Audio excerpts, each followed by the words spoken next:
So climate resistant building part 2. இப்போ வந்துட்டு எல்லார் வீட்லையும் ஏசி இருக்கு. ஸோ ஏசி போட்டாலே எனக்கு வந்து ஜில்லுன்னு ஆயிடுது. நான் ஏன் இந்த ஏர் ஃப்ளோ பற்றிலாம் யோசிக்கணும் அப்படின்னு எல்லாரும் நினைக்கலாம். ஸோ ஏசி யூஸ் பண்ணுறதுனால ஒரு கன்சிடர் அமௌண்ட் ஹீட் வந்து அந்த ஏசி வந்து வெளியே ப்ரொடியூஸ் பண்ணுது. இப்போ நீங்கள் ஒரு வீடு ஒரு ஏசி கொஞ்சோண்டு ஹீட்டுனா பிரச்சனை இல்லை.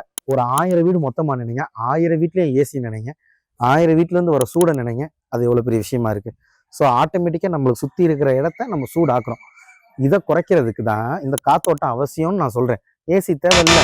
ஒரு இடத்துல இருந்து காற்று உள்ளே வர்றதுக்கு ஆர்டிஃபிஷியலாக கிரியேட் பண்ணிட்டீங்கன்னா வீட்டுக்குள்ளே அந்த காற்றை இழுக்கிறதுக்கும் நீங்கள் செட் பண்ணிடணும். எப்படின்னா அந்த சீலிங் மட்டத்தில் ஏர் ஃப்ளோ வர்றதுக்கு ஒரு ஃபேனை வச்சு ஏர் ஃப்ளோ வர்றதுக்கும் இழுக்கிறதுக்கும் செட் பண்ணிட்டீங்கன்னா ஆட்டோமேட்டிக்காக மேலே இருக்கிற ஹீட்டு போயிடும். ப்ளஸ் இந்த ஃபேன் நீங்கள் போடுறதுனால இந்த கூலர் சர்க்குலேட் ஆகி கீழே உங்களுக்கு வந்துடும். வித்தின் ஒரு 20 மினிட்ஸ்க்குள்ள அந்த ப்ராசஸை தாராளமாக பண்ணி முடிக்க முடியும். ஸோ இது சம்மந்தமாக உங்களுக்கு ஏதாச்சும் இன்னும் நல்லா டீட்டெயிலாக தெரிஞ்சுக்கணும், ஒர்க் ப்ராசஸ் தெரிஞ்சுக்கணுன்னா கண்டிப்பாக என் நம்பர் தரேன், நான் கால் பண்ணுங்கள். தேங்க்யூ.